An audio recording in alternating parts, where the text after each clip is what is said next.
औज़ुबिल्लाहिमिनश्शैतानिर्रजीम बिस्मिल्लाहिर्रहमानिर्रहीम। आज मैं अपने इस वीडियो में अपने टीएनटी के ट्रांसफर्ड एम्प्लॉय की हैसियत से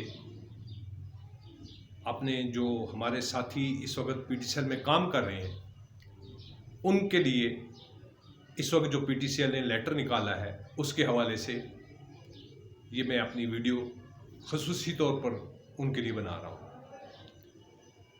मेरी अर्ज़ी है अपने उन तमाम साथी जो कि इस वक्त पीटीसीएल के अंदर काम कर रहे हैं लेकिन वो टीएनटी या पीटीसी के ट्रांसफर्ड एम्प्लॉइज़ हैं,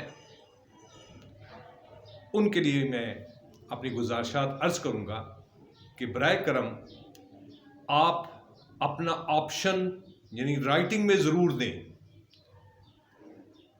अब इसमें इस वीडियो के ज़रिए आपके साथ शेयर करने का मकसद क्या है कि आपको सही सूरत-ए-हाल का अंदाज़ा हो जाए और हम बहैसियत आपके साथी के आपको इसमें एक राय दे सके। इसमें ज़हन में रखिए कि ये पीटीसीएल मौजूदा मैनेजमेंट यानी एतिसलात की जो मैनेजमेंट है ये आपके साथ बहुत बड़ी गेम कर रही है और आपको ट्रांसफर्ड एम्प्लॉय की हैसियत से जो गवर्नमेंट ने प्रोटेक्शन दी हुई है एज प्रेसिडेंशियल ऑर्डर के तहत वो आप खो देंगे और आप ना 3 में रहेंगे ना 13 में रहेंगे, यानी आप फिर रुल जाएंगे। आपको जो तहफ़्फ़ुज़ दिया गया है जब ये आप खो देंगे आपका स्टेटस गवर्नमेंट के कागजात में ख़त्म हो जाएगा। इस चीज़ को अपने ज़हन में रख लीजिए जो मैं आपसे वजाहत करना चाह रहा हूँ। इसमें बराए करम थोड़ा सा मैं टच दे देता हूँ लेकिन बेहतर होगा कि मेरे चैनल में इसमें हर पहलू के ऊपर मैंने वीडियो बना दी हैं। अगर आप उसको देखना चाहें तो आप देख सकते हैं, लेकिन मैं इधर मुख्तसरन बता देता हूँ, तफसील में नहीं बताऊँगा क्योंकि वीडियो में बार बार रेपिटेशन का मकसद ये है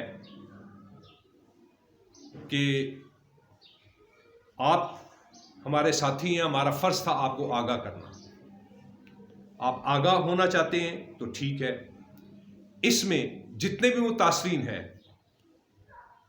मैंने उन सब की कैटेगराइजेशन भी की और हर एक के लिए मुश्तरका भी बनाई और अलहदा करके भी बनाई। एक चीज़ ज़हन में रखिए कि प्राइवेटाइजेशन से पहले जब ये गवर्नमेंट कि आप एम्प्लॉय थे, चाहे आप मिनिस्ट्री की शक्ल में यानी टीएनटी की शक्ल में या पीटीसी यानी कॉरपोरेशन की शक्ल में आप जो मुलाजिम थे, तो प्राइवेटाइजेशन से पहले एक बाकायदा मुआहदा हमारे इन एम्प्लॉइज़ के बारे में किया गया और इनको स्टेटस दिया गया ट्रांसफर्ड एम्प्लॉइज़ का और उसमें बाकायदा वजाहत कर दी गई कि ये जितने भी मुलाजमीन हैं इनकी गारंटर गवर्नमेंट ऑफ पाकिस्तान है और ये डीड जो है एज ए प्रेसिडेंशियल ऑर्डर के तहत इशू हुई है और इसमें आपका तहफ़्फ़ुज़ किया गया है। जब 2008 में इन्होंने वीएसएस 2008 एतिसलात ने इंट्रोड्यूस की तो उसमें आपके साथ यानी हम सब जो ट्रांसफर मुलाजमीन थे उनके साथ बहुत बड़ा धोखा किया गया और उसमें गवर्नमेंट रूल्स के हिसाब से जो हुकूक मिलने चाहिए थे वो नहीं दिए गए। यानी पेंशन के हवाले से जो 60 इयर्स की एज पर हमारे ये ट्रांसफ़र एम्प्लॉई पहुंचेंगे तो उनको गवर्नमेंट की इंक्रीज़ के हिसाब से पेंशन मिलनी चाहिए थी, वो इनको नहीं दी गई। पहला धोखा। दूसरा धोखा जो सबसे बड़ा फ्रॉड था वो ये था कि दूसरी कंडीशन ये थी कि वो मुलाजमीन जो 10 साल की सर्विस रखेंगे वो भी पेंशन के मुस्तहिक होंगे। इन्होंने बदमाशी और चालाकी ये की कि 10 साल के बजाय 20 साल कर दी, जो कि सरासर गैर कानूनी है, थी और है। इस हवाले से अब जो नुकसान पेंशनर्स को देना था वो भी दिया, और जिनको पेंशन के हकूक से महरूम करना था वो भी इन्होंने कर दिया।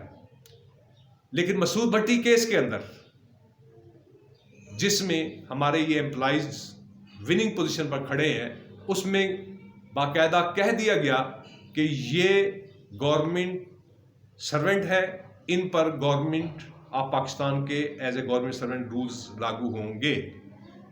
पीटीसीएल मजाज नहीं है, इनको चेंज करें। ये इंट्रा कोर्ट में भी गए, यानी पीटीसीएल मैनेजमेंट वाले, वहां भी पीटीसीएल के खिलाफ और हमारे ट्रांसफर एम्प्लॉइज के हक में फैसला आया।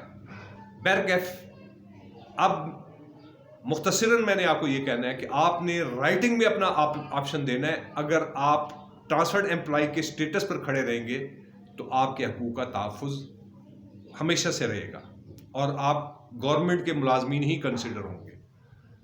आपके तमाम हकूक़ आपको मिलेंगे। अगर आप पीटीसीएल ने जो मौजूदा लेटर निकाला है,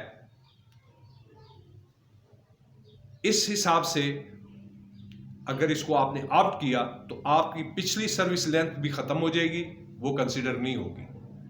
ये एक और धोखे का प्लान किया गया है। अगर ये इतने ही मुखलिस थे 2008 के अंदर ये बाकायदा ओपनली आते और आपको ऑप्शन देते कि आप ट्रांसफर्ड एम्प्लॉइज हैं, गवर्नमेंट ऑफ पाकिस्तान के जो रूल्स रेगुलेशन के बजाय हम आपको इससे बेहतर बेनिफिट्स देते हैं।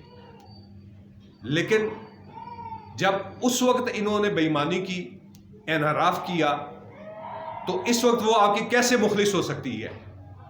इसलिए मैं आपको कंपेल नहीं कर रहा, मजबूर नहीं कर रहा, लेकिन मैं अपने सीनियर साथियों से जो इंतहाई मुखलिस हैं, टीएनटी पीटीसी के मुलाजमीन के हवाले से मैं बात कर रहा हूं, तो उन्होंने अपने प्रिंट मीडिया के जरिए से, अपने आर्टिकल की शक्ल में भी आपको आगाह किया है।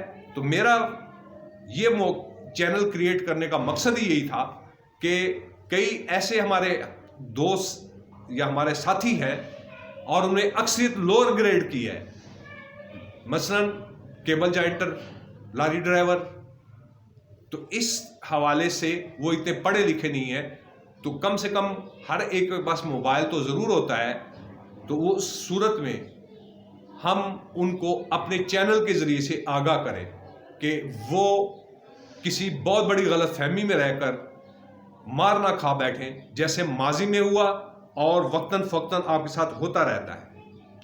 इसमें सबसे बड़ा फ्रॉड, धोखे में जो मुलविस थे वो हमारी टॉप मैनेजमेंट के अंदर उस वक़्त, यानी 2008 से लेकर बाद में भी जो ये रहे, ये वो लोग थे जो कि हमारे टीएनटी के मुलाजमीन में शुमार होते थे और सीनियर मैनेजमेंट में शामिल थे।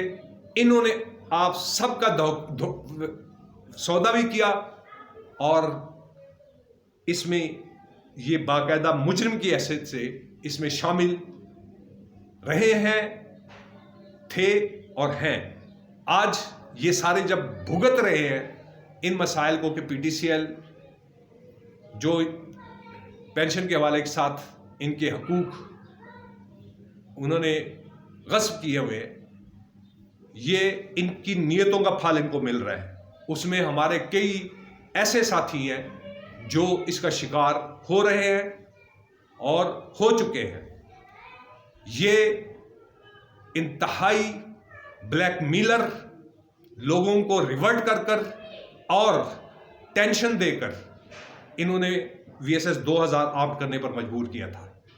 आज ये बड़े हाजी नमाजी बने हुए होंगे।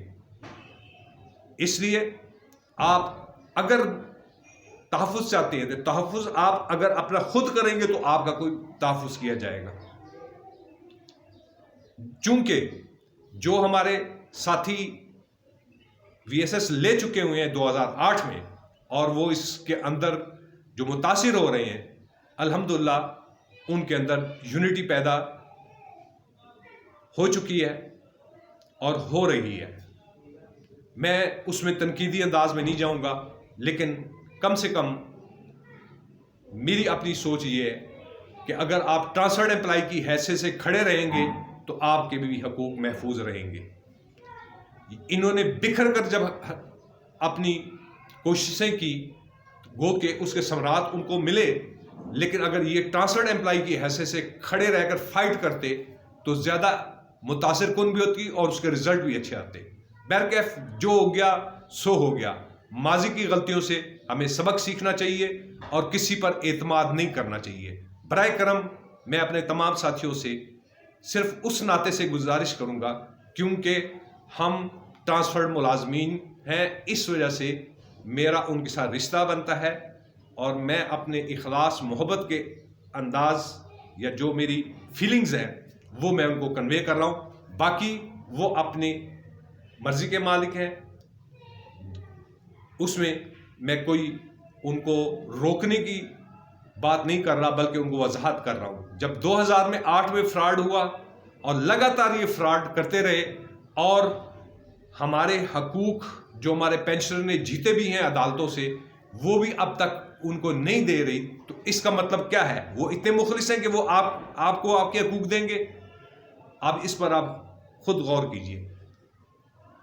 आखिर में इजाज़त लेने से पहले मैं आपसे ये गुजारिश कर दूं, आपको राइटिंग के अंदर ऑप्शन मंजूर या ना मंजूर की सूरत में हर सूरत में देना चाहिए। अगर ना दिया तो उस सूरत में वो कहेंगे कि जी हमने तो अपना बाकायदा इनको ऑफर की थी, इन्होंने हमें राइटिंग में नहीं जवाब दिया, तो इसका मतलब ये है कि ये हमारे इस न्यू पैकेज के ऊपर एग्रीड थे और हम इनको दे रहे हैं। इस वजह से वो आपसे टोटल सफाया कर देंगे कि there will be no more any government servant in PTCL. और आप आजिर और अजीर के हिसाब से, सेठ और नौकर के हिसाब से आप उधर जॉब करेंगे। बाकी आप बाइख्तियार हैं, अपनी मर्जी के मालिक हैं। मेरी नेक दुआएं, नेक तमन्नाओं के साथ मैं आपसे यही इजाज़त चाहूँगा कि अल्लाह ताला आपको अपने हिज़्ज़ो-मान में रखे और हमारे तमाम साथियों को अल्लाह ताला अपनी दीन और दुनिया की नेमतों से नवाजे और अपनी ज़ात के अलावा किसी का मोहताज ना करे। आमीन सुम आमीन। आखिर में इजाज़त। अस्सलामु अलैकुम व रहमतुल्लाहि व बरकातुहू।